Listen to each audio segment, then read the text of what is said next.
أنا وين أروح؟ أنا أبي أرجع لديرتي، أبي أرجع لأهلي. Hola Cappuccino, Cappuccinette, j'espère que vous allez bien. On se retrouve aujourd'hui pour une nouvelle vidéo, une nouvelle story time. Je sais pas si c'est du crime, si c'est de l'horreur, parce que vous allez voir que ça mélange très bien les deux. Donc voilà, je vais dire crime-horreur. J'espère que vous, ça va. Moi, je vais pas vous mentir, la vérité, je suis fatiguée. C'est vraiment un miracle que je sois assise ici, en face de vous, aujourd'hui pour vous tourner cette vidéo. Je sais qu'ici la plupart de mon audience ce sont des personnes adultes, des personnes dites majeures, des personnes responsables, et j'ai beaucoup dans ma communauté de parents, et beaucoup de parents parfois m'envoient des audios de vidéos de storytime horreur qu'ils regardent, et je vois des enfants qui sont petits malgré la signalisation que je mets dans la photo, dans la miniature de la vidéo YouTube. Genre, vous voyez, je vais vous mettre un exemple. Je mets toujours, voilà, le signe -16 ou bien -18, etc. Et le fait que certains enfants regardent ça, moi franchement, je suis pas du tout pour. Cela me dérange même, car voilà, même nous adultes, parfois ces histoires-là, on va pas se mentir, on a du mal à les encaisser, à comprendre, c'est quelque chose qui fait peur. Les traits, vous m'avez même pas dit que j'avais du rouge à lèvres, ça se fait pas. Je n'ai pas envie que les enfants fassent des cauchemars ou que voilà, ils aient peur alors qu'avant ils n'avaient peut-être pas peur de, par exemple, de traverser, c'est pas moi, le couloir seul le soir ou des choses comme ça. Il faut vraiment pas les laisser regarder ce genre de contenu. Comme d'habitude, eh bien, le temps de préparer. Ah oui, juste avant, je vais vous montrer voilà, les recherches que j'ai effectuées sur les sites. C'est vraiment une histoire qui va vous laisser sans voix. D'ici, je préfère vous dire, préparez les mouchoirs. C'est à présent, enfin, voilà, le temps de vous préparer votre petit snack, de mettre vos écouteurs et de vous installer bien confortablement, excusez-moi, bien confortablement pour cette nouvelle story time. On se retrouve juste après. Voilà, juste une petite précision avant de commencer la story. Je dis beaucoup le terme pakistanais parce que vous allez voir pourquoi, mais c'est juste pour vous dire que c'est pas du tout une forme de racisme ou de l'irrespect de ma part, bien au contraire. C'est juste que l'histoire elle est connue sous cette appellation-là de Fatma et le Pakistanais. Dans la terre entière, voilà, tout le monde connaît sous cette appellation. Donc je préfère le préciser pour pas offenser les gens. J'espère que vous êtes bien installés. Donc cette nouvelle story time, Cappuccino, Cappuccinette, elle se passe où? Elle se passe في المملكة العربية السعودية. Elle se passe en Arabie Saoudite. On est en 1990.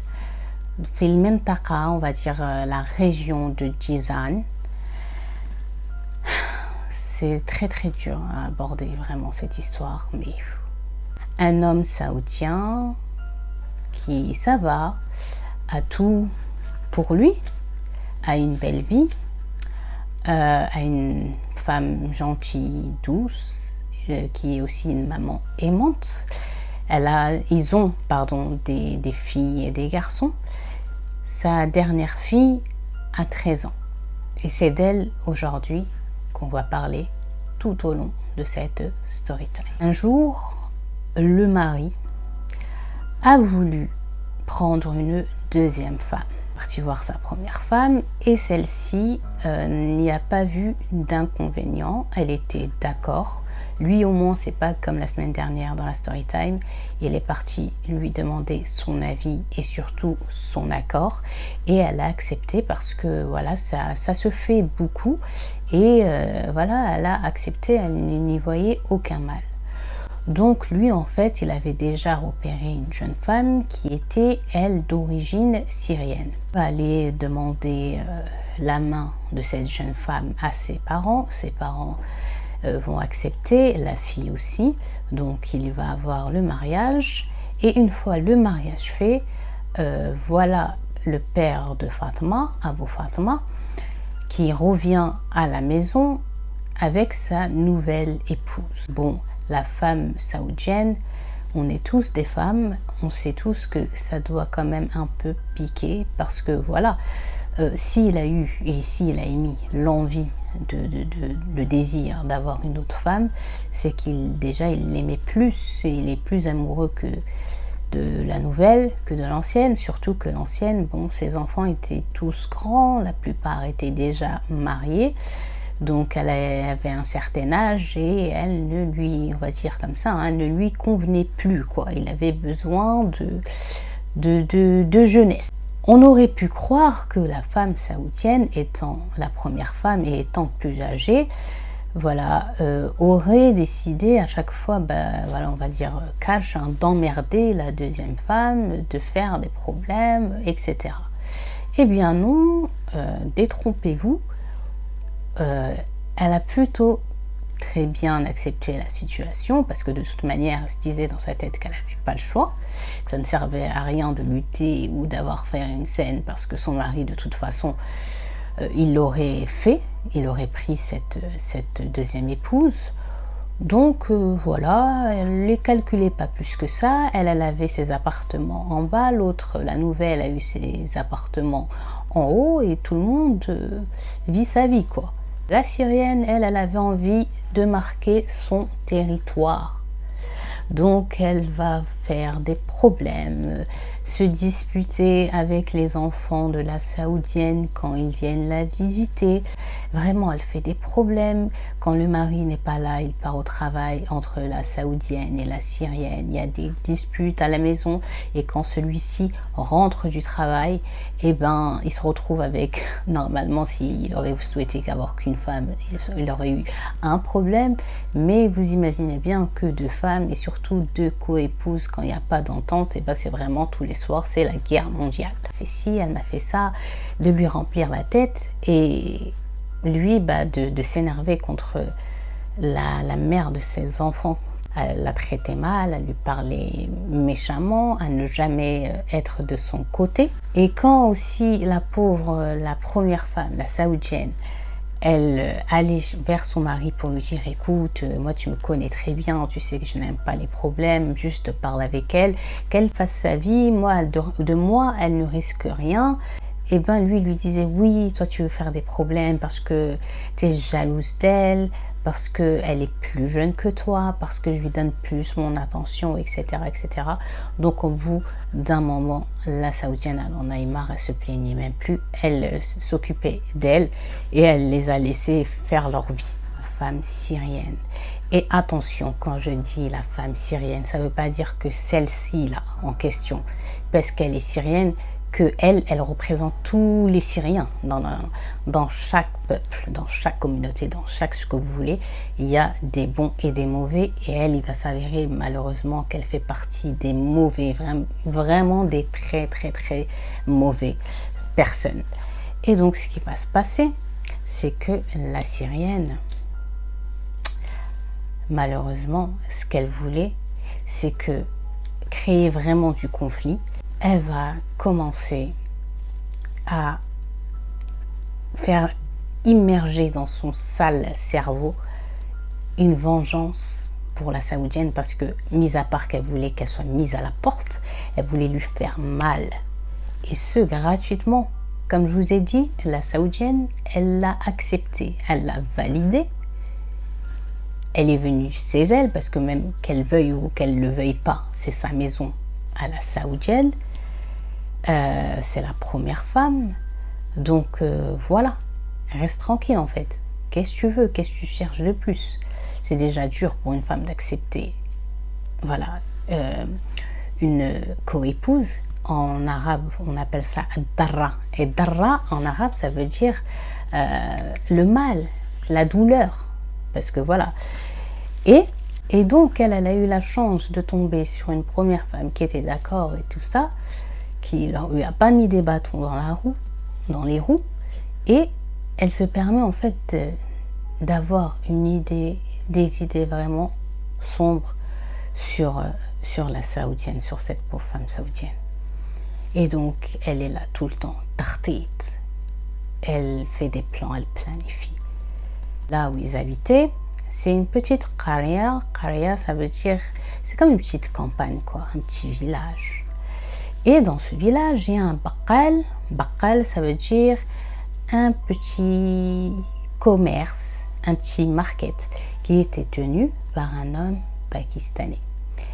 Et donc, quand elle avait besoin de quelque chose pour faire sa popote, eh ben, elle allait faire ses courses chez cet homme pakistanais.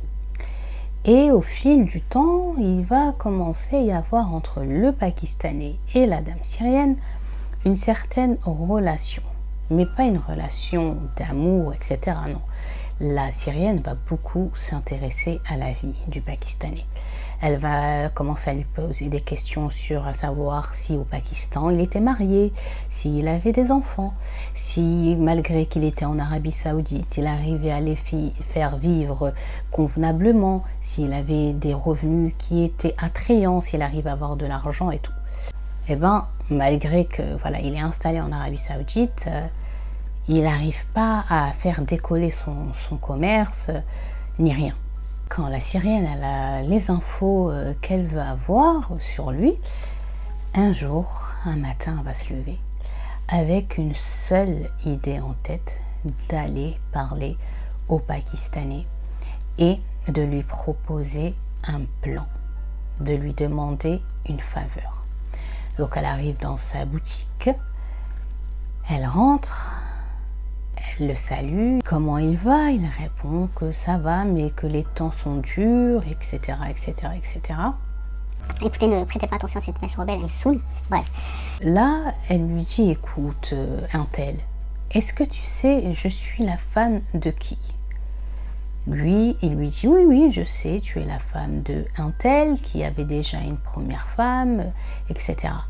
Elle lui dit, ah, ok, bon, donc c'est bien, tu me situes bien et tu sais, je suis la femme de qui. Et elle lui dit, imagine que là, je sois venue pour te proposer de l'argent, des bijoux que tu pourras revendre au prix fort, et le total, ça te ferait un salaire de 4 années, quelque chose que tu gagneras jamais si tu l'as pas de cette manière. Il lui dit, ok, vas-y, continue. Elle lui dit, écoute, je suis prête à te donner tout l'argent que j'ai, shepketi, ça veut dire la dot qu'elle a reçue, les bijoux et tout ça, contre un travail que tu dois faire de A jusqu'à Z. Il lui dit, ok, vas-y, parle, ça m'intéresse. Elle lui dit, d'accord. Elle lui dit, est-ce que tu connais Fatma? Je la connais très bien. À chaque fois que sa maman a besoin de quelque chose qui lui manque quand elle veut faire à manger, elle l'envoie, ou des fois elle vient avec ses amis m'acheter des bonbons, du chocolat, etc. Elle lui dit, bon, ça veut dire que tu la connais, tu sais c'est qui? Il dit oui. Il lui dit, écoute, moi la saoudienne, je la déteste, je la hais, elle m'insupporte, je veux lui faire du mal, et j'ai essayé toutes les tourouq, c'est-à-dire j'ai pris tous les chemins pour l'atteindre, mais rien ne l'atteint, rien ne lui fait mal, elle reste forte et tout, mais j'ai trouvé une idée qui va la démolir, qui va la détruire et qui va détruire jusqu'à sa fille. Et il faut savoir que Fatma, c'était la dernière enfant de cette dame-là et qu'elle était âgée de 13 ans. Il lui dit, d'accord, ok, et qu'est-ce que tu attends de moi en fait? C'est simple. Je vais t'envoyer Fatma faire une course. Je vais lui dire, viens me faire une petite course. Il faut savoir qu'en fait, le Pakistanais, sa boutique, c'était aussi sa maison. Elle lui dit, je t'envoie Fatma chez toi, comme si j'avais besoin qu'elle vienne me faire une course. Quand elle vient, tu lui dis, d'accord, attends 5 minutes. Tu trouves un stratagème, tu refermes la porte derrière elle, et alors là, ouvrez bien vos oreilles, cappuccino, cappuccinette, elle lui dit du tac au tac, tu la violes. Vous avez bien entendu. Fatma, 13 ans, elle savait son âge. Elle voulait qu'elle se fasse violer pour faire du mal à sa mère. Une fois que tu finis, la tadbaha, genre tu la tues pas. Tu la laisses revenir chez moi. Je serai en train de l'attendre devant la maison. Et quand elle viendra, elle sera toute chamboulée, elle pleurera, elle sera perdue. Et ben je lui dirai, qu'est-ce qui s'est passé? Elle va me dire, c'est passé ça, ça et ça. Et je lui dirai, oh, si ton père, ta mère, tes frères, tes oncles l'apprennent, ils vont te tuer. Alors sauve-toi. Et je la renverrai chez toi. Et après, tu vois ce que tu fais avec elle. Mais le meilleur même, si tu peux le faire, c'est que tu la prennes avec toi et que tu l'emmènes au Pakistan. Donc là, le Pakistanais, et encore une fois, ce Pakistanais-là représente que lui-même et non tout un peuple, va avoir un moment de silence, va réfléchir dans sa tête et se dire, elle me propose une grosse somme d'argent. Il faut savoir que ce mec, parce que Fatma, à ce que les gens racontent, est très très belle, donc il avait des vues sur elle, va donc accepter ce que la Syrienne, la deuxième femme, lui propose sans pitié. Donc une fois que le plan entre les deux est d'accord, la Syrienne, elle va commencer à mettre son plan en marche. Comment? Elle va commencer à être plus gentille, plus douce, plus respectueuse envers la première femme saoudienne.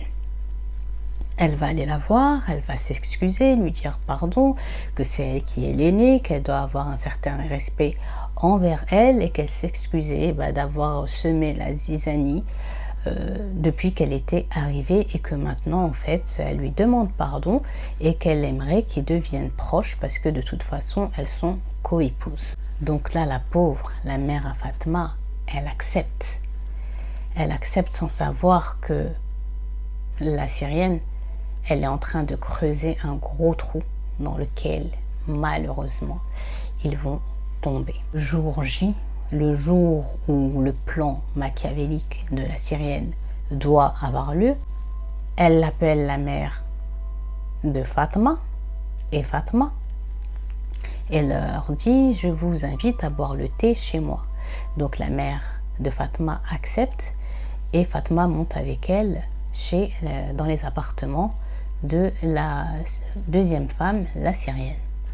Donc la deuxième femme va ramener le plateau sur la table, va un peu papoter, rigoler et dire, oh tu sais quoi, je n'ai malheureusement, excuse-moi, que du thé à vous proposer parce que j'ai pas trouvé de petits gâteaux, de petits accompagnements à poser avec.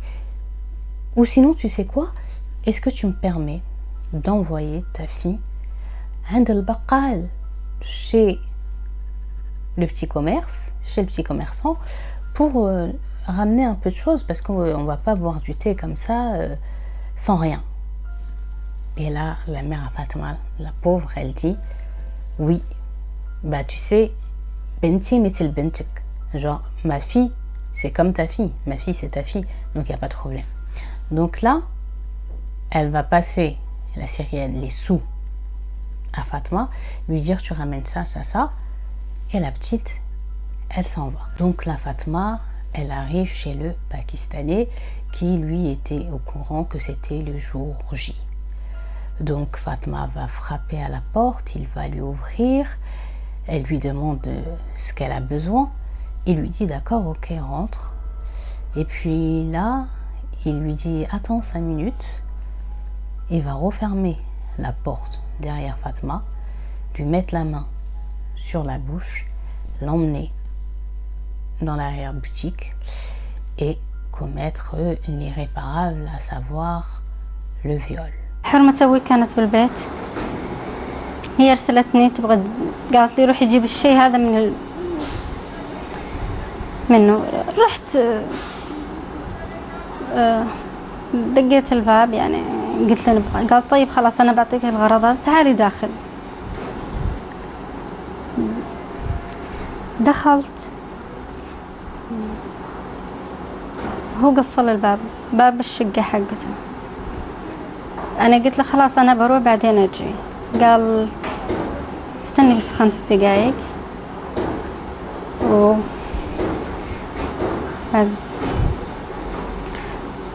بعدها اغتصبني. Donc, une fois que ce chien a fini le viol de la pauvre Fatma, il la tue pas, comme elle m'avait dit la Syrienne, il la relâche et la laisse partir.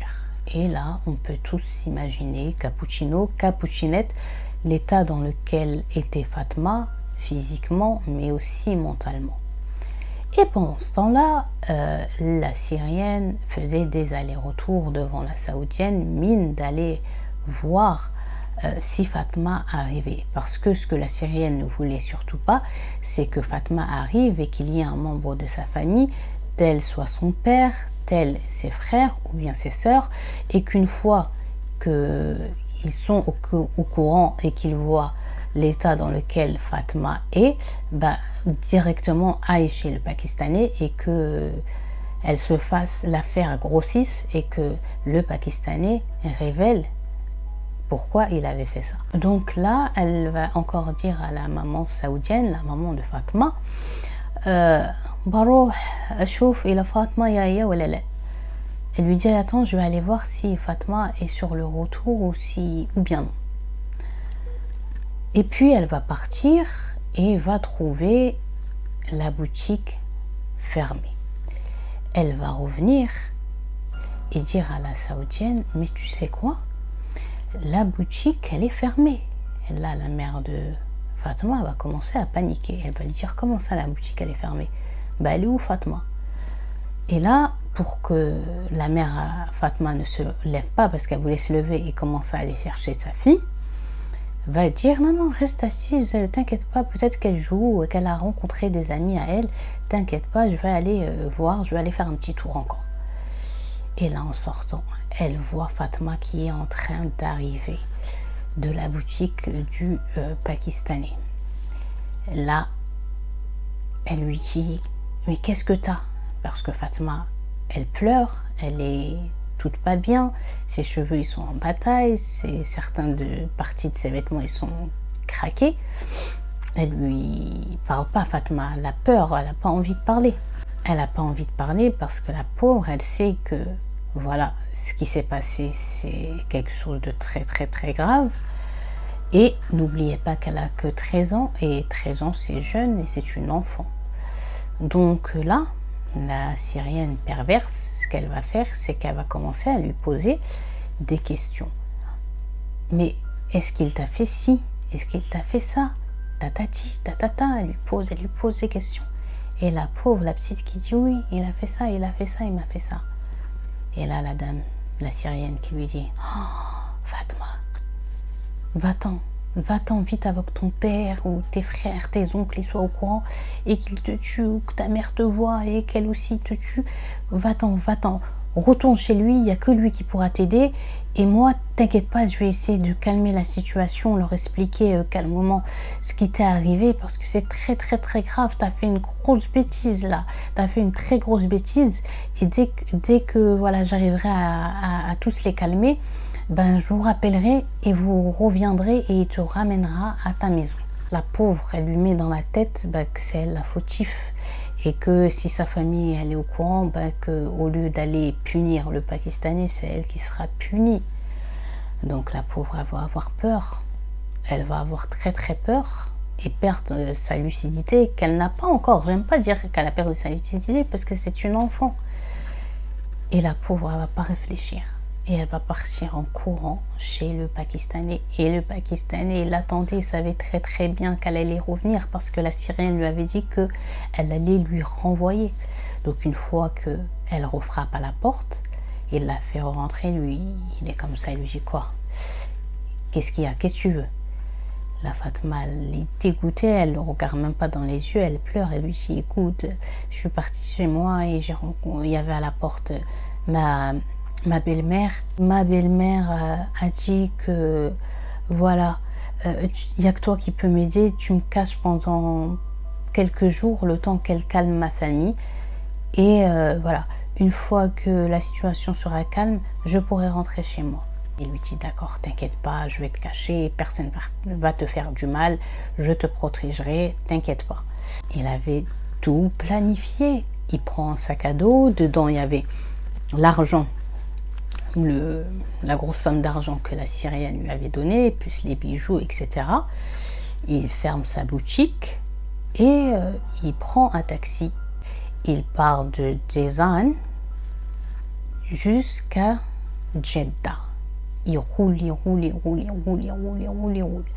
Ça fait 8 heures de trajet jusqu'à Jeddah, vous vous rendez compte. Sachant que cette petite n'avait jamais quitté son village. Et à Jeddah, il se cache chez un ami à lui durant 3 jours. Et quand il a fini ces 3 jours, il prend un petit appartement où il va se cacher pendant à peu près 1 mois avec Fatma. Pendant ce mois-ci, qu'est-ce que le mec fait? Écoutez, le mec connaît un mec qui travaille à l'ambassade du Pakistan et va rentrer en relation avec lui en lui versant bien sûr des pots de vin pour lui faire un passeport. Et il va dire pour que ça passe quoi, oui en fait j'étais venue en pèlerinage à la Mecque avec mon épouse mais on a égaré son passeport et maintenant voilà, j'aimerais que vous lui fassiez un passeport pour qu'on puisse rentrer chez nous au Pakistan. Il va lui faire, c'est un laissez-passer. Il avait pris Fatma, il avait emmené faire des photos et il a tout donné au mec avec l'argent et là le mec donc lui fait un laissez-passer. شهر تقريبا جلسنا بجدة على ما زبط الأوراق اللي زبطها يعني اللي فهمته يعني إن إحنا باكستانيين جايين نحج ما أدري نعتمر وضاعت جوازاتنا يعني سوينا بس ورقة خروج من السعودية على اسم زوجته الأولية. Voilà, c'est horrible. Et pendant tout ce temps, vous allez me dire, mais la petite en fait, H24, le mec, il l'a droguée. Donc elle savait pas dans quelle planète elle était, la pauvre. Quand elle devenait un peu lucide, elle lui demandait quand est-ce qu'elle allait rentrer, la pauvre, chez elle. Et il lui disait non, il y a encore des problèmes, tout le monde voilà, te cherche, etc., etc. Et lui, il faut savoir que il était en relation téléphonique avec la Syrienne pour prendre la température et elle voulait savoir en fait s'ils étaient encore en Arabie Saoudite ou s'ils avaient décollé direction le Pakistan. Il a enfin le passeport de Fatma et tout est bon. Fatma va rien comprendre. Quand elle va voir l'aéroport, quand elle va voir l'avion, quand elle va voir les passages de contrôle qu'elle va passer, elle commence à se dire non, il y a un truc grave là qui est en train d'arriver. Donc là, la pauvre, elle essaye tant bien que mal de lui dire mais non, mais c'est bon, mes parents, ils ont dû sûrement me pardonner, il faut que tu me ramènes chez moi, voilà.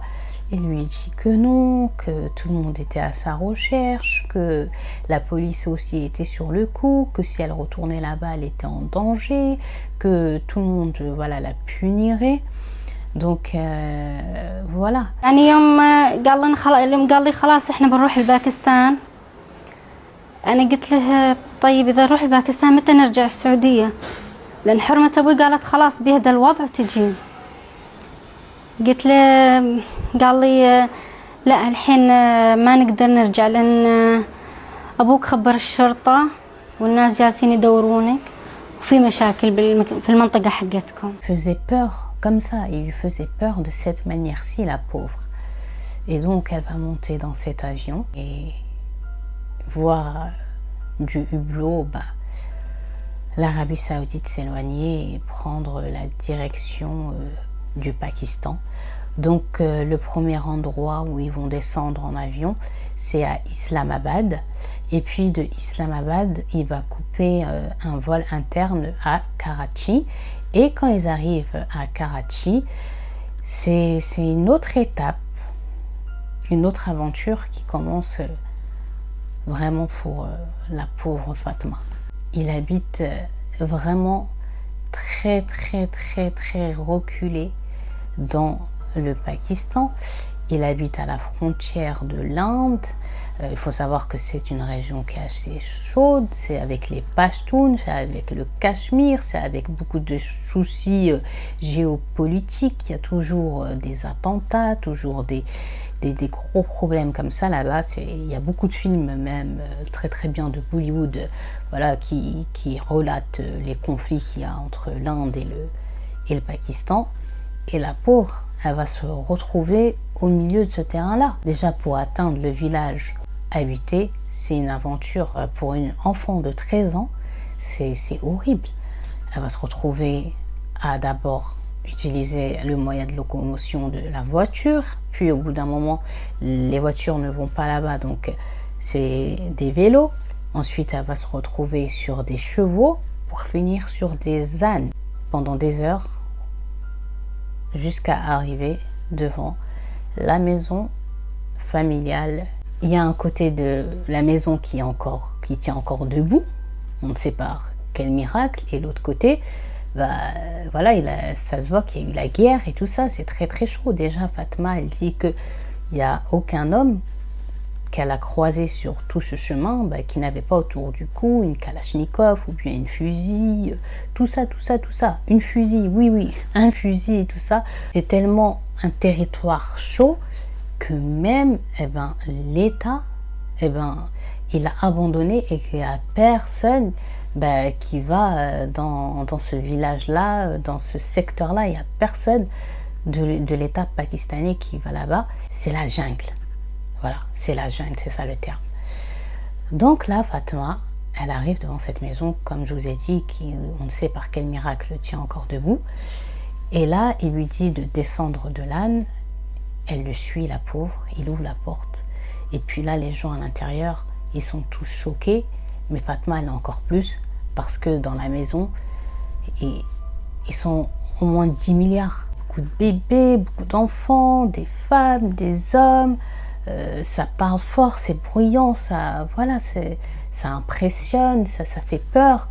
Et puis là, tu as la mère, elle va avoir devant elle son fils, va se lever, va comme ça, faire des you, mon fils, le prendre dans ses bras et le serrer contre elle. Quand tous les autres personnes du village vont se rendre compte que le Pakistanais qui vit en Arabie Saoudite est de retour et que c'est sûr qu'il vient avec de l'argent et c'est sûr qu'il va nous arroser nous aussi si on va et qu'on montre qu'on est content de son retour et fier, etc. Et c'est sûr qu'il va nous arroser avec sa thune, quoi. Donc là, il y a tous les hommes et tout ça qui sortent et qui tirent en l'air pour fêter le retour. Et une fois que l'euphorie est redescendue, la mère va se rendre compte qu'il y a quelqu'un avec lui, que Fatma est là. Et donc, elle va dire, c'est qui elle? Ah, j'ai oublié de vous dire, c'est ma deuxième femme. Bien sûr, là, quand il parle, Fatma ne comprend pas parce que il parle en pakistanais. Donc la femme, elle est surprise, sa mère. Elle regarde comme ça, elle est un peu perdue. Et là, il y a une femme, Fatma, qui s'est mise à hurler, à se tirer les cheveux, à prendre de la terre, à se l'étaler sur le visage, à se taper comme ça sur la poitrine, à pleurer, à dire aux gens, venez voir mon mari, ce qu'il m'a fait. Genre c'est un traître, il s'est marié, tatati, tatata. Elle dégage de là où tu l'as ramené, tu la ramènes et tout ça. Mais lui, il n'a pas calculé. Et la première femme, elle était encore plus énervée quand il lui a dit, et c'est pas que ça, en plus, elle est d'origine saoudienne. Sa mère, elle lui dit, comment ça tu t'es mariée, tu nous as rien dit, tu nous as pas consulté. Oh mais écoute, voilà, ça s'est fait un peu vite, on a fait juste une fatiha. Voilà, et là en fait, si je suis revenue, c'est pour que nous fassions le mariage au plus vite. Je voulais faire mon mariage avec vous, je voulais que vous soyez présents, qu'on festoie ensemble et tout ça, et j'ai décidé qu'on ferait le mariage demain. Et tout ce dialogue, voilà, il fallait qu'il prépare le mariage, etc. Tout se dit devant Fatma, et Fatma qui ne comprend rien, la pauvre. Donc de là, il la prend et va l'enfermer dans une chambre. Le lendemain, lui va se lever et va aller voir un imam pour qu'ils viennent les marier et qu'ils aient un acte de mariage. La chambre dans laquelle était enfermée Fatma, les femmes vont commencer à rentrer les unes après les autres, une qui la prend pour aller lui donner un bain, la laver, la débarbouiller et tout ça, l'autre qui va se mettre à la coiffer, une qui va lui étaler du curcum sur le corps, une qui va venir lui mettre du henna, et la mère du Pakistanais qui va emmener un plateau avec une tenue de mariée traditionnelle pakistanaise. Et là, Fatma, quand elle voit tout ça, ça y est, elle comprend, elle a compris que c'était les préparatifs de son mariage, que dans peu de temps, elle allait se marier. La pauvre, elle se met à pleurer, elle leur dit que non, que voilà ce qu'il lui avait fait, elle raconte, la pauvre, son histoire, mais les Pakistanais, ils comprennent rien à ce qu'elle est en train de dire. Donc pour eux, en fait, quand elle était en train de pleurer, etc., ils pensaient qu'elle pleurait parce que que son pays lui manque, que sa famille lui manque. Et tout ça, ils ont mis sur le compte de ça. Ils ne pensaient pas qu'elle pleurait parce qu'elle avait été violée par leur fils, parce qu'elle avait été pendant 1 mois sa prisonnière, qu'elle avait été droguée et maintenant qu'elle avait été forcée de quitter son pays malgré elle et qu'elle se retrouve dans un pays inconnu et qu'elle se retrouve dans une zone de guerre qui est un pays frontalier où la guerre fait rage. Eux, ils ne comprennent pas parce qu'ils ne parlent pas l'arabe, ils parlent que le pashtoun et elle échange, elle s'exprime qu'en arabe. Et donc, le seul, en fait, qui parlait avec elle en arabe et qui lui faisait comprendre les choses, c'était le Pakistanais parce que lui, ayant vécu des années en Arabie Saoudite, il avait appris la langue. Donc là, personne ne cherche à savoir plus. Il la prépare, il l'habille et puis à la fin, Fatma se laisse faire parce que il faut vraiment un gros miracle pour que quelqu'un là, tout de suite, avant qu'elle passe devant un imam, vienne la sauver. Donc là, tout est prêt. Il lui demande s'ils sont d'accord pour se marier. Il signe les papiers. Elle le fait malgré elle, la pauvre, elle a que 13 ans.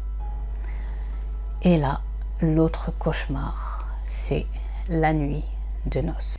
Cet animal, il va encore lui faire du mal. En plus, il va la frapper parce que cette fois, déjà, la première fois, elle s'était débattue, mais là, c'est encore plus. Mais là, il va utiliser, on va dire, la manière forte, à savoir la frapper, lui faire vraiment du mal. Et quand il a fini de faire ce qu'il avait à faire, la laisser s'en aller fumer une cigarette. Voilà ce qui lui est arrivé, même pas 2 jours étant arrivé au Pakistan. Donc là, on va retourner un peu en arrière, au jour où Fatma disparaît. Donc là, ça commence à faire long pour la maman saoudienne, pour la mère de Fatma, que sa fille ne soit pas là, c'est pas normal. Entre-temps, le papa rentre à la maison et elle lui dit, écoute, j'ai envoyé la petite acheter des trucs pour la maison. Et jusqu'à présent, elle n'est pas revenue. Le père dit, mais vous vous foutez de moi ou c'est une blague ou c'est comment? Surtout qu'il faut savoir qu'à l'époque, elles n'étaient pas libres. Les Saoudiennes, c'est que récemment, on va dire qu'elles se sont émancipées et qu'elles ont pris la liberté et qu'elles vivent comme les femmes, on va dire, du monde, quoi. Et donc, c'était vraiment mal perçu, surtout dans un village où la plupart des gens sont arriérés, qu'une fille sorte et ne soit pas revenue avant même que le patriarche soit à la maison. Donc, il leur dit, bon, ok, attendez, je vais aller voir chez le Pakistanais. Donc, il va chez le Pakistanais et effectivement, il trouve la boutique fermée. Il revient à la maison, il dit, oui, mais la boutique, elle est fermée. Alors dans ce détail-là, pour le père, c'est pas quelque chose qui va lui faire un flash ou une alerte dans sa tête. Pourquoi? Parce que le Pakistanais, c'est pas tous les jours qu'il ouvrait, c'était vraiment au gré de ses envies et surtout quand il recevait de la marchandise. Mais sinon, il l'ouvrait pas. Et personne ne sait, en fait, c'était quand ces jours d'ouverture. Le père appelle tous ses fils, et les fils appellent tous leurs cousins, et les cousins appellent leur père, à savoir leur oncle, et commencent à faire des recherches. Et puis après, au fil des heures, le village, tout le monde va être au courant que la petite Fatma, la fille de un tel, a disparu. Donc là, les recherches vont être plus poussées, on va commencer à chercher dans les forêts, dans les montagnes, dans les clairières. On se dit, ça se trouve qu'elle est tombée, qu'elle ne peut pas bouger, qu'elle a besoin d'aide et tout ça. Et quand ça ne mène à rien, ils décident d'appeler la police. Donc quand la police est là, ils effectuent de grosses recherches pendant un certain temps et au bout d'un moment, il n'y a rien. Ils ne trouvent aucune trace de Fatma. Donc là, le père, vous allez comprendre pourquoi tout à l'heure j'ai dit un village où les pensées étaient malheureusement arriérées.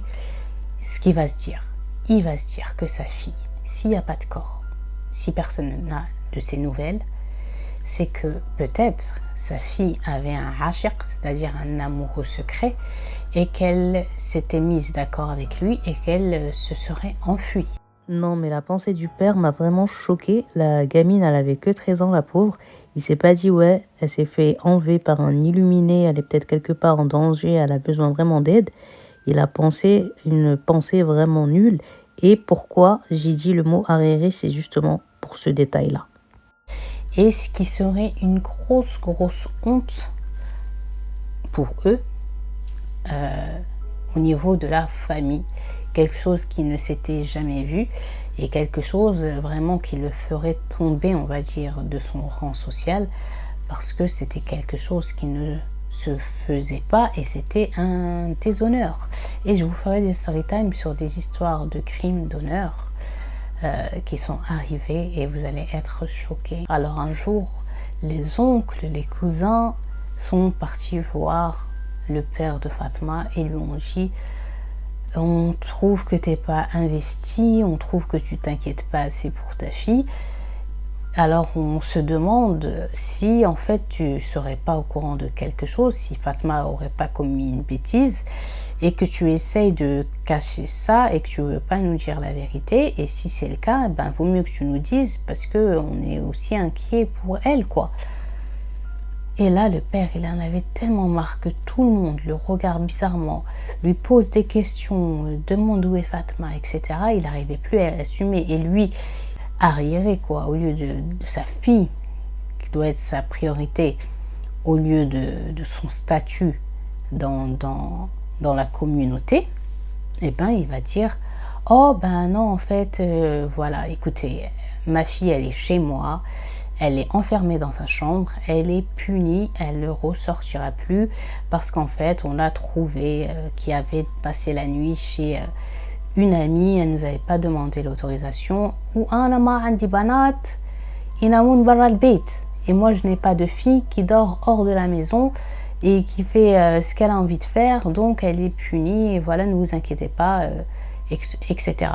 Donc là, les oncles et cousins, ils doutent un peu, mais comme ils voient qu'il reste sur ses positions, sont bien obligés de le croire. Donc là, le père, il va rentrer chez lui. Il faut savoir que la maman saoudienne, la pauvre, elle était dans tous ses états. Elle mangeait plus, elle dormait plus. Elle voulait qu'une chose, c'est avoir des nouvelles de sa fille et que sa fille revienne au plus vite auprès d'elle. Et là, il leur dit à tous, à ses enfants, à ses deux épouses, à partir d'aujourd'hui, si quelqu'un vient nous visiter et demande après Fatma, elle est malade, elle est dans sa chambre, vous dites ça. Et quand vous allez vous rendre visite à des gens et qui veulent vous demander des nouvelles après Fatma, vous en dites le moins possible et sinon carrément n'allez plus chez les gens parce que voilà, je n'ai pas envie que Nasi yaklun wujhi, ça veut dire j'ai pas envie que les gens ils mangent mon visage genre en parlant sur moi et qu'ils me trouvent et qu'ils raillent sur moi parce que je sais pas où ma fille elle est. Voilà la réaction que malheureusement le père, à cause des pressions communautaires, des idées arriérées, a eu. Et donc là, on retourne au Pakistan. Donc là, ça fait un mois que Maintenant, Fatma est mariée. Et pour essayer par tous les moyens de faire accepter Fatma à la première épouse, il va lui dire, mais écoute, utilise-la même en tant que abd, c'est-à-dire en tant qu'esclave. Toutes les corvées que tu n'as pas envie de faire et tout ça, elle est jeune, elle est en forme, fais-lui faire tout ce que tu as envie. Utilise-la comme esclave. Vous vous rendez compte? 13 ans. Et là, elle lui dit, non, en fait, j'ai pas envie, ni comme esclave, ni comme rien du tout. Je veux qu'elle sorte de chez moi. C'est soit elle, soit moi. Sinon, je prends les enfants et je vais chez ma famille. Donc, quand il a vu que sa première femme, elle ne lâcherait pas l'affaire, qu'est-ce qu'il va faire? Il va prendre la pauvre Fatma et la ramener dans un village autre où habitait sa sœur avec son mari et ses enfants et la belle famille de celle-ci, et lui dire que voilà, la première femme, elle n'a pas envie que Fatma elle soit à la maison, elle n'accepte pas, c'est tendu, ça me cause des problèmes et je ne peux pas gérer ça, donc s'il te plaît, garde-la et tout ça. Et il faut savoir que là où elle habitait, sa sœur à lui, c'était encore plus pire que le village où lui était. Et il va laisser Fatma là, il va l'abandonner là-bas durant 2 années. Et durant ces 2 années, la sœur du Pakistanais, elle va faire vivre à Fatma un vrai cauchemar. Elle va lui faire faire le travail que 10 personnes doivent faire et peuvent faire en étant plusieurs, quoi. Puis un jour, au bout des 2 ans, il va récupérer Fatma. Et là, elle avait accepté la première femme parce qu'elle commençait à fatiguer. Elle n'avait plus envie de rien faire. Donc, elle va l'utiliser comme il lui avait dit, comme esclave, quoi. Vraiment. Et lui, entre-temps, il va retourner en Arabie Saoudite pour travailler. Il n'y a aucun problème, personne n'émettra de doute sur lui, donc il rentre et il sort de l'Arabie Saoudite quand il veut, quoi. Avant qu'il parte, en fait, Fatma, elle était tombée enceinte et après elle avait accouché une petite fille qui s'appelle Emel. Et elle lui a donné le prénom de Emel parce qu'en arabe, Emel, ça veut dire l'espoir.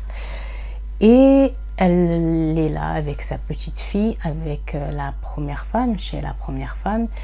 Et en fait, la première femme, elle lui fait faire toutes les tâches de la maison.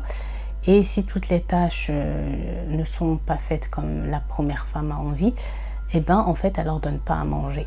Donc Fatma, la pauvre, elle est vraiment obligée de faire le travail de 10 personnes toute seule, et ce, parfaitement, juste pour pouvoir se nourrir elle et nourrir son enfant. La première femme se permettait de la maltraiter psychologiquement et aussi physiquement. Et il revient et encore la pauvre, elle va resubir toujours de sa part au Pakistanais vraiment des choses mauvaises que vous savez maintenant, et encore retomber enceinte et avoir cette fois-ci un petit garçon. Bon, au bout d'un moment, les petits ils grandissent et puis Fatma, elle demandera l'autorisation à son mari. Elle peut travailler aussi hors de la maison. Ils subvenaient pas à leurs besoins à Fatma et à ses enfants, mais qu'aux besoins de la première femme et de ses premiers enfants. Elle, vraiment, il l'a traitée juste comme un chien. Il faut savoir aussi, et c'est un détail important, que la première femme aussi envoyait Fatma, par exemple, si elle a une amie qui va lui dire « Oh, tu sais, je dois y aller parce que je dois faire du linge. » Je lui dis « Mais non, ne le fais pas. » Et puis elle dit « Fatma !» Et elle l'envoie, Fatma, chez les gens, faire le ménage et tout ça, et ce, gratuitement. Donc vraiment, c'était vraiment leur esclave. Elle lui dit à son mari, bon voilà, j'ai besoin de travailler, et donne-moi l'autorisation d'aller faire le ménage aussi, c'est les gens. Et là, il va être d'accord parce qu'il n'y avait qu'elle en fait qui pouvait subvenir aux besoins de ses enfants, et elle voulait aussi les inscrire à l'école. Et grâce au fait qu'elle fasse le ménage chez les gens, ça lui rapportait des fois 3 dollars, 4 dollars, 2 dollars, etc.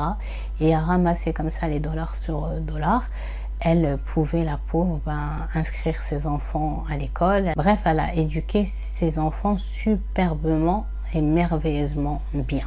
Maintenant, on était en 2011. Vous vous rendez compte? 21 ans. Elle est partie à 13 ans. 13 ans. Et il faut savoir que maintenant, en fait, Fatma, elle était vers Karachi. Et toujours dans un village, etc. Et qu'il y avait une foire qui venait tous les ans à la même date. Et elle connaissait parfaitement et par cœur la date à laquelle la foire venait. Et l'argent qu'elle cachait, une partie de l'argent qu'elle cachait, c'était pour cet événement-là. Elle allait et elle achetait des trucs pour Zayn Bita, pour embellir son foyer, sa maison, etc. Et donc là, ce jour-là, subhanallah, elle va aller à cette foire et elle va être comme ça baissée sur une étale à regarder ce que le marchand avait à proposer. Et là, tout en fouillant, regardant ce qu'elle pouvait acheter, elle va entendre deux voix d'hommes qui parlent ensemble, mais surtout qui parlent en arabe. Et surtout qui parlent en saoudien. Qui sont ces personnes qui parlent et qui partagent la même langue qu'elle. Donc elle est là, la pauvre. Elle cherche de son regard jusqu'à tomber sur eux. Et là, elle va s'approcher de ces deux personnes. Elle va les saluer. Et ils vont répondre à son salut. Et il faut savoir que Fatma, avec les années, elle avait vraiment adopté un style punjabi, pakistanais, etc. Elle était vraiment une femme pakistanaise, quoi. Et donc là, elle va se mettre à parler avec eux. Salam alaikum, shlonkom, shhalkom, وايد مستانسة والله بحس يعني قاعدة أحلم ولا ما أدري شو يصير فيني. Elle dit, je sais pas, je crois que je suis en train de rêver, comment vous allez, je suis dans un rêve ou bien je suis éveillée. La pauvre, elle était toute perdue. Et là, les deux hommes, ils vont lui dire, waouh, machallah, c'est bien, tu maîtrises bien notre dialecte, hein, tu parles bien notre langue et tout et tout. Et là, Fatma va lui dire, oui, je parle très très bien votre langue parce que parce que moi je suis une saoudienne. Donc là, les mecs, ils étaient choqués. Ils lui disent quoi? Elle leur dit, je suis une saoudienne, mais qu'est-ce que vous faites ici? C'est la première fois en 21 ans que je tombe sur des saoudiens. J'ai jamais croisé aucun arabe ici, je suis choquée. Donc là, un des deux, il leur dit, nous on est des gens, et regardez encore, qui travaillons à l'ambassade de l'Arabie Saoudite ici au Pakistan. Et là, dans la tête à Fatma, c'est quoi, il travaille à l'ambassade? Et ils lui disent, on s'est retrouvés là parce que moi et mon ami, on aime bien aller faire de la randonnée. Et donc, on a vu qu'il y avait ce marché, cette foire. Et on a dit qu'avant de continuer notre randonnée, c'est mieux qu'on prenne quelques courses, histoire de ne pas rester bloqué et tout ça. Et regarde, Dieu est grand, subhanallah, on tombe sur toi et tout, t'es saoudienne, mais excuse-moi, comment ça se fait qu'une saoudienne... elle se soit mariée avec un Pakistanais, genre parce que tu vois c'est pas courant. التقت مصادفة بسعودي عرفته من لهجته بأحد أسواق كراتشي. سألني قال لي شو اللي جابك هنا الباكستان؟ قلت له متزوجة باكستاني هنا. Elle va commencer à raconter tout ce qu'elle avait vécu, toute son histoire. Les deux hommes, ils sont choqués, ils ont les larmes dans les yeux, ils pleurent. Ils sont en train de se dire, mais comment ça, une fille de notre pays, elle a vécu ça et que nous, citoyens, on n'a pas été mis au courant et que personne n'a entendu parler de son histoire et qu'elle a vécu et qu'elle vit la misère depuis 21 ans. Et là, le mec, il a tellement du mal à y croire aussi qu'il lui dit, ouais, mais toi, t'es de quelle région? Tu sais, il commence à lui faire un interrogatoire. Et elle lui répond, je suis de Jizan, mon père il s'appelle un tel, mes frères c'est un tel, ma mère c'est un tel, je l'ai disparu le jour un tel, et avec les années j'ai appris qui était la cause de tout mon malheur. Effectivement, un jour lors d'une dispute, il va lui dire, purée, j'aurais jamais dû accepter ce deal avec ta belle-mère, la deuxième femme de ton père, celle qui m'a mis dans toute cette galère avec toi et tout. Et elle lui avait dit, pardon, tu peux répéter? Comment ça? Et là, lui, il lui avait tout révélé, le plan qui s'était passé, etc. Elle était super choquée. Et donc là aussi, les deux hommes, quand ils entendent son récit et tout ça, ils sont choqués, ils sont émus, ils pleurent, mais ils ont peur aussi d'attirer l'attention sur eux. Donc, tu sais, ils essayent, les pauvres, de se contenir, mais c'est super dur. Là, Fatma, elle va lui dire, écoute, s'il te plaît, je peux te demander un service et tout. Et là, le mec, il lui dit, genre, c'est un dicton en arabe qui veut dire, demande ce que tu veux, en gros. Elle va lui dire, écoute, s'il te plaît, fais les recherches et retrouve ma famille. Retrouve ma famille. Et si tu retrouves ma famille, ça veut dire qu'ils vont me retrouver. Et en gros, je vais enfin être sauvée. طيب أبي منك طلب إذا يعني تقدر تدور لي على أهلي. Et là, le mec, il lui dit, écoute-moi bien, dans quelques temps, là, je vais retourner à l'ambassade et je vais retourner aussi en Arabie Saoudite et je te promets que je t'oublie pas, tu es dans ma tête et je vais faire les recherches et je vais te retrouver ta famille. Et là, elle le remercie, donc il prend de quoi noter, elle lui donne tous les renseignements sur sa famille et il lui dit au revoir, elle lui dit au revoir. Au bout d'une semaine, le mec, il trouve les renseignements et il faut savoir que là où elle était, Fatma la pauvre, c'était reclus, c'était loin et qu'elle n'avait pas de téléphone et tout ça, portable et tout. Et la seule manière que les gens extérieurs où habitait Fatma avaient pour la contacter, enfin pour se contacter, pardon, parce que personne, elle, ne l'a contacté, c'était en fait un phone shop, une téléboutique. Les gens, ils connaissaient le numéro de la téléboutique. Par exemple, s'il y en a qui ont des proches à eux qui travaillent hors du Pakistan, qui sont par exemple en Arabie Saoudite, ils appellent ce phone shop là et le mec du phone shop, il vient chez toi, il va dire, un tel, il va rappeler dans 10 minutes, viens. Et c'était comme ça qu'il procédait. Et là, c'était pendant le Ramadan. Madame, il y a un appel pour vous dans 10 minutes. Et là, elle est choquée et elle se lève, elle court, elle suit le mec directement. Et elle sait que voilà, c'est le mec qui l'appelle pour lui donner enfin le numéro de son père et tout ça. Et elle prend l'appel et le mec il lui dit, ça va Fatma? Ça va depuis la dernière fois qu'on s'est vu, etc. Elle lui dit, oui, ça va, je te remercie. Il lui demande même des nouvelles de ses enfants et tout. Le mec, il est trop gentil, trop grand cœur. Et il lui dit, écoute, j'ai une bonne nouvelle pour toi. Voilà, j'ai retrouvé le numéro de ton père, le numéro de chez toi et tout. Est-ce que tu as de quoi noter? Elle demande au mec du phone shop, il lui ramène, elle note le numéro. Et il lui dit, vas-y, appelle ton père. Et voilà, je te rappellerai plus tard pour savoir où tu en es. اسمه جزاه الله خير. الله يفتحها بوجهه وين ما توجه. جاب لي رقم أبوي. جاب لي رقم أبوي برمضان. قال لي هذا رقم الوالد دقي عليه. Elle le remercie. Elle raccroche le téléphone. Et elle compose le numéro de son père. Son père va décrocher le téléphone. Il y a un petit moment de silence et elle dit bonjour. Son père répond bonjour. Et elle lui dit, tu me reconnais? Donc le père, il ne la reconnaît pas. Elle est partie en France, sa voix a changé. C'est une femme au bout du fil, il en est sûr, mais c'est pas, c'est qui? Donc elle lui dit, écoute, c'est Fatma. لقيت عليه الفجر. قلت له أيوة أنا بنتك. قلت له اسمي. Non, Fatma a disparu depuis longtemps.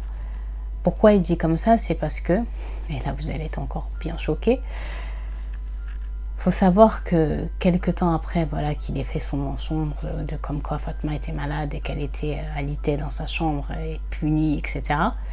Bah, encore les gens, ils ont dit, écoute, c'est bizarre, on la voit plus, elle est pas retournée à l'école, personne n'entend parler d'elle, y a anguille sous roche là, il y a un truc bizarre. Surtout ses frères à lui et ses neveux. Et ça commençait à jouer vraiment sur la famille, quoi. Et là, qu'est-ce qui va lâcher? Écoutez, arrêtez de me parler de Fatma. Fatma, elle avait fait une bêtise et j'ai été obligée, pour laver mon honneur, j'ai été obligée de la tuer. Et elle est morte et enterrée, et voilà. Pourquoi? Ils ont cherché à savoir et il leur a dit, écoutez, c'était une histoire d'honneur, j'ai tué ma fille, voilà. Et à l'époque, on va dire, ça se faisait beaucoup. On sait que dans certains endroits encore, ça se fait encore malheureusement. Et voilà, donc sa famille, en fait, ils l'ont... Ok, pour eux, Leicester, quoi. Mais c'était banal, quoi. Ils n'ont pas cherché à comprendre. Et c'est resté que Fatma, elle a été tuée par son père pour l'honneur. Et ça s'est répandu aussi dans le village, et voilà.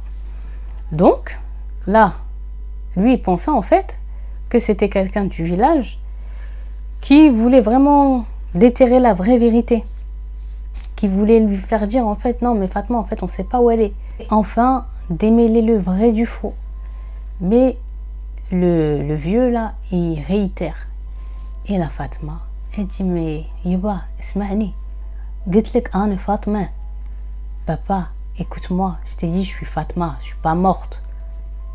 أنا مو ميتة, ما ذبحني واحد, moi je suis pas morte, personne m'a tué. Celle qui est responsable de toute mon histoire, de tout mon cauchemar, c'est ta femme. Voilà ce qu'elle a fait, et elle a planifié ça avec qui? Avec le Pakistanais, tu te rappelles, celui qui vendait dans notre quartier, qui avait le petit commerce. Voilà ce qu'ils ont fait, voilà ce qu'ils ont fait, voilà ce qu'ils ont fait. Et ils m'avaient dit, voilà, si je retourne à la maison, vous m'auriez tué. J'ai eu peur et je l'ai suivi, je suis partie, mais normalement, il devait me ramener au bout de 3 jours et il m'a jamais ramené. Et ça fait 21 ans aujourd'hui. Et voilà, j'ai rencontré des gens et c'est comme ça que j'ai encore pu avoir en fait ton numéro de téléphone. Et il y en a aussi qui se sont demandé pourquoi pendant toutes ces années elle n'avait pas pris le téléphone et appelé ses parents pour les avertir de l'endroit où elle était et tout. Il faut savoir que la pauvre, déjà elle est partie, je vous ai dit, à 13 ans, et il n'y avait pas les portables comme maintenant, et la pauvre, elle ne connaissait pas le numéro de téléphone fixe de chez elle. Et voilà, et c'était qu'une enfant et elle était H24 sous surveillance, elle pouvait pas se déplacer et tout ça comme elle le souhaitait. C'est que quand elle a grandi et qu'elle a commencé à travailler et tout, que voilà, elle a gagné un tout petit peu d'espace de liberté. Donc voilà. Et là, Cappuccino, Cappuccinette sortait les mouchoirs. En fait, son père, quand il a vraiment entendu et vu que c'était Fatma au téléphone et qu'elle avait donné de vrais détails et que c'était Fatma, il n'y a aucun doute, au lieu de dire merci mon Dieu, après tant d'années, l'épreuve elle est finie, ma fille elle m'est revenue, Dieu merci, elle n'est pas morte, elle est vivante, il va lui dire, mais qu'est-ce qui te fait revenir vers nous après tant d'années? Trop dur cette partie. Qu'est-ce qui t'a fait venir vers nous après tant d'années? Nous, en gros, ton histoire elle a été oubliée de tous, on t'a tous oublié. Voilà, s'il te plaît, ne réouvre pas vers nous une porte voilà, qui va ramener à ton père la honte, à notre famille entière la honte. Toutes tes sœurs et tout sont mariées, ça va faire des problèmes dans leur vie, etc. Voilà, je rêve. Après aussi, il lui dit, voilà, tu m'as dit que tu as eu des enfants avec lui et tout. Bon, bah tu sais quoi, reste avec lui et reste avec tes enfants et accepte ce que Dieu il a écrit pour toi. Et voilà. I'm shock. Je suis choquée. Et en fait, c'est pas du tout la pauvre les retrouvailles ou ce qu'elle espérait avoir de son père en parlant avec lui au téléphone. Bien au contraire. Et là, il faut savoir qu'à côté de son père, il y avait une des sœurs à Fatma qui était là. Fatma va dire à son père, mais de toute façon, bah, quand elle voit comment il lui parle et tout, comment il lui met un stop, il n'y a pas d'autre mot. Elle lui dit, mais en fait, en gros, je veux rien de vous. قلت له اسمي قال لي ايش تبين الحين انت منه قال خلاص الناس نست قصتك او تناستها لا تفتحين علينا ابواب كانت مقفله قلت انا ما ابي شيء منكم بس بطمن عليكم. Après, elle dit, au moins passe-moi maman. Et là, qui lui dit, écoute, ta mère, après ta disparition, elle n'a pas supporté. Elle a tellement pleuré qu'elle en avait perdu la vue. La pauvre, elle était devenue aveugle. Et qu'avec la tristesse, elle s'est laissée mourir et elle est morte. Horrible. Il lui l'aménage pas, quoi. Il prend pas les formes pour lui annoncer la mort de sa mère. Ensuite, il lui dit, elle est où aussi ta première femme? Il lui dit, elle, ben, j'ai plus de nouvelles d'elle.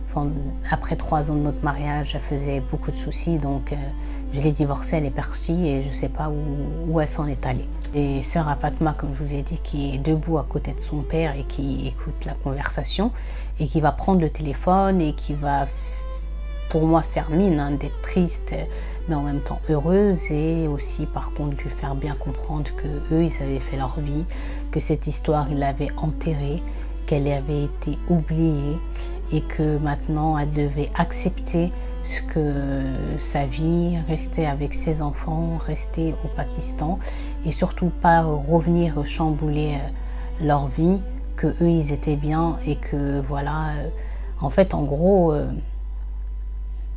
débrouille-toi et subis, accepte et ne cherche, si tu cherchais de l'aide auprès de nous, bah tu l'auras pas, c'est pas la peine d'espérer. Et là qui raccroche le téléphone sur Fatma la pauvre, et c'était pendant le Ramadan comme je vous dis, donc trop dur, j'ose même pas m'imaginer à sa place la pauvre.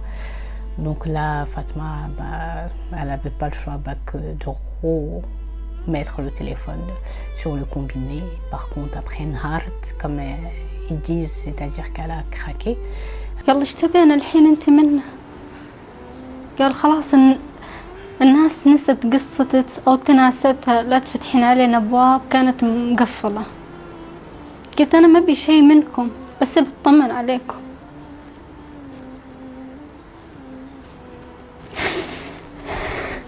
Elle a pleuré parce qu'elle ne s'attendait pas du tout à ce que la réaction de ses proches soit celle-ci. Et elle n'aura pas le choix que de retourner auprès de ses enfants et de son bourreau. Et voilà. Au bout de 2 ans, Fatma, elle va avoir un déclic. Elle va dire, ok, bon, ma famille, ils veulent pas de moi, ils me l'ont clairement fait comprendre. Par contre, peut-être que moi, j'ai une chance ou une solution de retourner dans mon pays, en Arabie Saoudite, parce qu'elle voulait vraiment plus rester au Pakistan, quoi. Elle voulait un moyen de retourner en Arabie Saoudite. أنا وين أروح؟ أنا أبي أرجع لديرتي. Et elle avait gardé dans ses petits papiers le numéro de téléphone de celui de l'ambassade qui lui avait ramené le numéro de son père. Et elle le contacte et tout. Et quand il l'entend, il est content. Ah, Fatma, Bashrina, khair, Inch'Allah, j'espère que ça va, ça fait longtemps. Et tout, alors, t'en es où maintenant? T'as avancé? Elle lui dit, écoute, j'ai avancé dans rien du tout. Voilà où j'en suis. Ma famille m'ont tous rejeté, m'ont tourné le dos. et je suis perdue, je sais pas quoi faire. Le mec, il avait trop mal au cœur, il était choqué, il comprenait pas. Et puis surtout quand elle lui dit ouais parce que voilà ils vont avoir la honte et tout, il était encore plus révolté quoi. Comment ça la honte? Normalement il devrait fêter ça c'est pas une révolte. Et puis il lui dit bah tu sais quoi, si ta famille, ton père, tes sœurs et tout ça ils veulent pas de toi, bah sache que ton pays il veut de toi. Tu es l'enfant du pays, inti min ayad al-balad. Tu es un enfant du pays et tu as tout à fait le droit de regagner le territoire saoudien et ce dans toute la légalité. C'est ton droit. Elle lui dit ouais mais comment je vais faire? Comment je dois faire? Donc il lui dit écoute, il faut que tu ailles à l'ambassade d'Arabie Saoudite au Pakistan, je crois qu'elle est à Islamabad si je ne me trompe pas, et une fois que tu es là-bas, bah, ton cas il sera déjà connu et c'est eux qui vont savoir comment te renvoyer ici en Arabie Saoudite. Mais par contre Fatma, tu pourras pas prendre tes enfants. Donc là la pauvre, c'est vraiment horrible hein, cette histoire. Plus on monte, plus ça déchire le cœur. Et là elle pleure, elle dit comment ça je pourrais pas prendre mes enfants, je peux pas les laisser derrière moi et tout ça. Il lui dit écoute t'as pas le choix et tout, ils peuvent pas quitter le pays. En plus il y avait des tensions à cette période là. Donc, en plus les enfants aussi sont nés pakistanais, donc c'était encore plus difficile. Donc il lui dit écoute, c'est le prix à payer malheureusement pour ton retour. Elle dit ok, je vais voir et tout, et elle raccroche. Et elle va réfléchir et elle va se dire non en fait je veux plus rester là, je veux retourner chez moi. Alors il y a dans certaines chose que j'ai lue qui disait que la grand-mère paternelle, même si avec elle n'avait jamais porté dans son cœur qu'elle était méchante, qu'elle laissait faire les violences, etc., les enfants, elle les aimait beaucoup, elle les choyait. Donc en prenant ce fait-là en compte, Fatma elle va se dire, bah, même si elle part, la grand-mère est là et personne ne fera du mal à ses enfants. Donc ce qui va se passer, c'est qu'une nuit, Fatma va faire dormir ses enfants avec elle. Vraiment, voilà, dans le lit, elle prend comme ça et s'endormir avec eux et les serrer très très fort et durant toute la nuit dire pardon. Et eux sont endormis quoi, mais elle leur demande vraiment pardon. Ça m'a fait trop mal au cœur. Et qui se lève faisant mine d'aller à son travail quoi, d'aller au travail. Et de s'enfuir enfin de l'enfer d'où elle était et de courir vers l'ambassade d'Arabie Saoudite. Donc une fois arrivée dans les locaux de l'ambassade, les gens étaient déjà au courant de sa situation, tout le monde était désolé de sa situation, tout le monde était choqué de ce qu'elle avait vécu, de son histoire et tout ça. Et là, une personne qui travaille dans l'ambassade, qui est quand même assez haut placée, décide de contacter le père de Fatma et lui poser quelques questions. Et une fois que le père répond, il lui dit écoute, est-ce que tu es le père de Fatma, Enta Abou Fatma? Donc là le père il a bugué, il a commencé à parler un peu, vouloir parler chinois, mais le mec il lui dit écoute, la question elle est simple, t'es le père oui ou non de Fatma? Il lui dit oui c'est moi. Il lui dit ouais, elle est où Fatma? Il lui dit ouais, je sais pas, Fatma ça fait longtemps qu'elle a disparu, j'avais même signalé voilà sa disparition, j'ai toutes les preuves qui montrent comme quoi voilà j'ai essayé de la retrouver et tout ça. Le mec lui dit bon écoute Fatma elle est là assise dans le bureau en face de moi la pauvre et je vais la renvoyer en Arabie Saoudite et que tu viennes à l'ambassade, que tu ramènes tous les papiers de Fatma pour qu'on lui fasse un nouveau passeport et après on va l'envoyer en Arabie Saoudite. Et là le père il n'avait pas le choix. Donc il a ramené tous les papiers, ils lui ont fabriqué un passeport et voilà Fatma après 23 ans dans un avion à nouveau, cette fois, direction la délivrance, direction l'Arabie Saoudite. Qu'il aille déposer tous ces papiers-là en Arabie Saoudite, hein, pas au Pakistan. Parce que quand je dis viens et tout, on pourrait croire. Non, c'est en Arabie Saoudite. Donc, il a ramené tous les papiers, ils lui ont fabriqué un passeport. Et voilà Fatma, après 23 ans, dans un avion à nouveau, cette fois, direction la délivrance, direction l'Arabie Saoudite. Donc quand elle arrive, la pauvre, le truc qui fait mal au cœur, c'est que aucun de sa famille ne l'attend à l'aéroport. Donc elle prendra un taxi et ira jusqu'à son village et pensera durant tout le trajet, oui, bah de toute façon quand ils vont me voir, c'est sûr qu'ils vont être contents, ils seront choqués, ils seront émus. Et ce qu'ils m'ont dit au téléphone, je pense que c'était la peur, la joie, tout ça, plein de sentiments, eux, qui se sont mélangés. C'est pour ça qu'ils m'avaient parlé ainsi. Et quand elle arrivera dans son quartier, quand elle repassera devant la maison du Pakistanais, quand elle verra son portail apparaître et tout, c'est sûr que voilà, elle s'est remémoré tous ces bons souvenirs comme tous les mauvais, surtout ce jour maudit. Elle frappe à la porte, son père lui ouvre, et il y avait ses sœurs, il y avait ses frères. Elle rentre dans la maison, mais elle est saluée comme si en fait il venait de la voir il y a 30 minutes. Elle est accueillie très discrètement, tu vois, ses sœurs, il n'y a pas de you, il n'y a pas de... Ils sont de joie, quoi. Tout le monde a le visage fermé, tout le monde a l'air énervé, dérangé de la situation.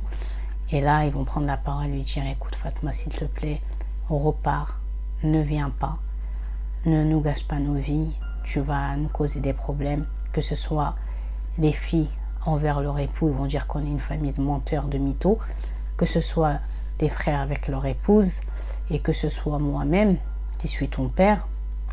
Et aussi, il dit au niveau des gens, voilà, l'histoire elle a été oubliée, enterrée, et pour nous en fait, tu n'existes pas, tu n'as jamais existé, c'est dur, tu n'as jamais existé et tout ça. Et donc la pauvre qui va pleurer et qui va leur dire, ok, bah, en gros, si vous voulez pas de moi, il faut bien que j'accepte moi aussi que vous voulez pas de moi et que moi aussi j'ai pas besoin de vous.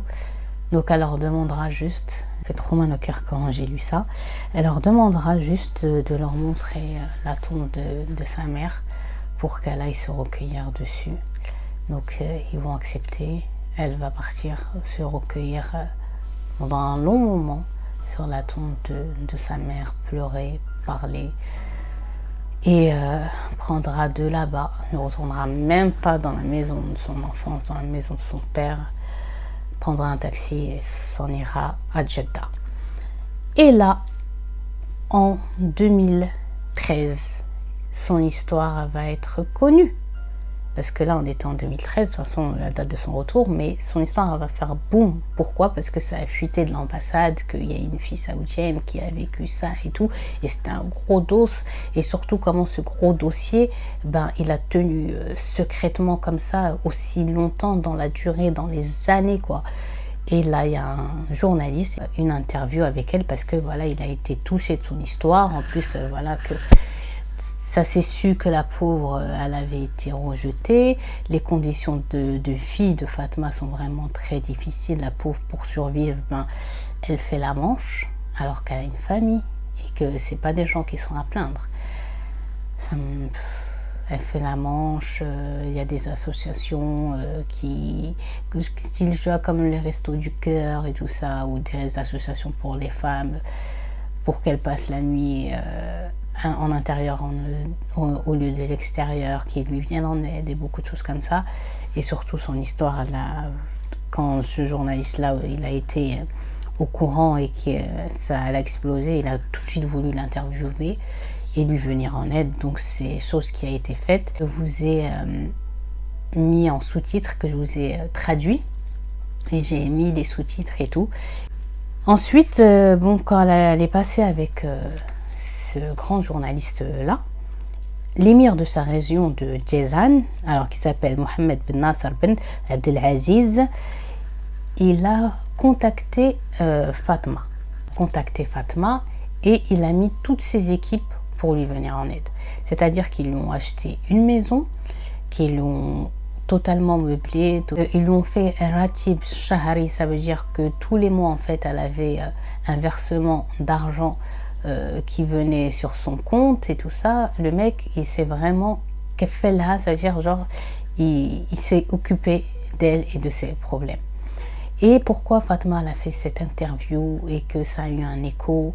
C'était quoi sa demande? Sa demande c'était de retrouver sa famille, réunir sa famille. Mais pas sa famille, à savoir son père, ses frères et ses sœurs. Eux, ils ne voulaient pas d'elle. Alors elle avait dit qu'elle aussi, elle ne veut pas d'eux. Et elle a bien raison. Non. Pourquoi elle a accepté cette interview et tout ça? C'est pour parler du cas de ses enfants. Elle veut ses enfants.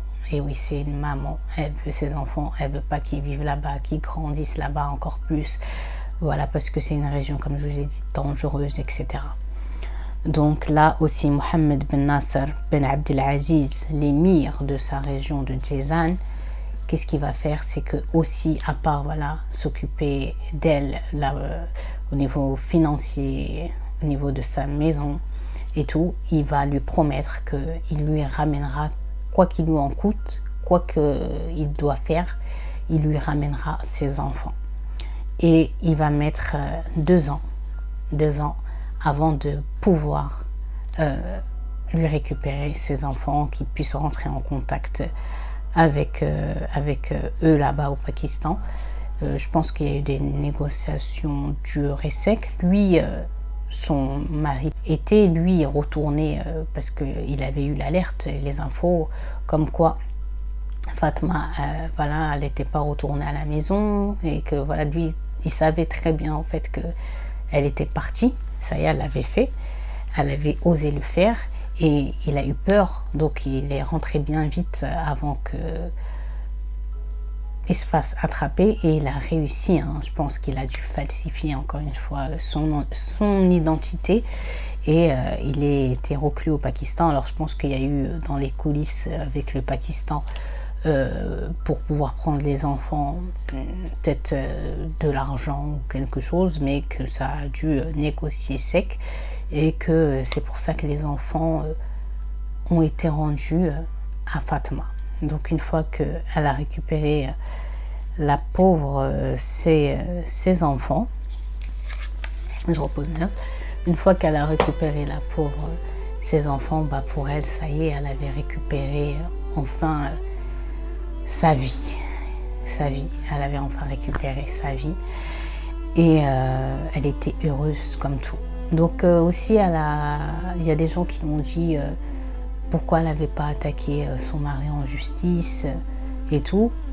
Donc comme je vous ai dit, de toute façon c'était trop tard et s'était enfui et elle avait envie de fermer ce chapitre, ce livre maudit une bonne fois pour toutes, et il lui demande aussi pourquoi elle n'a pas attaquer sa belle-mère syrienne, parce que voilà, tout le monde savait que c'est elle, Ras el-Bala, ça veut dire la tête pensante de ce plan machiavélique et très très dur. Elle dit que en fait ça sert à rien, elle préfère laisser le jugement de là-haut, que ce soit Dieu qui la punisse et qui la juge là-bas, et que le jugement terrestre pour elle ne le vaut pas. Il lui faut quelque chose à la grandeur du mal qu'elle lui avait fait. Donc voilà, Cappuccinette pour l'histoire de Fatma et du Pakistan. J'ai fini cette vidéo.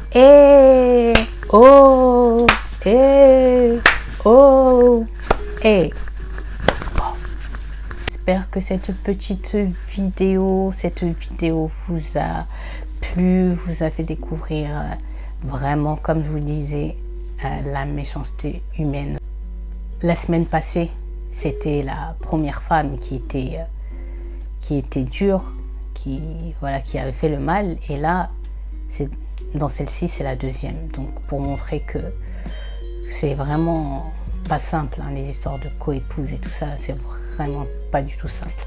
Donc cappuccino, cappuccinette, si vous avez regardé cette vidéo jusqu'à la fin, écrivez en commentaire Fatma, c'est tout, juste Fatma.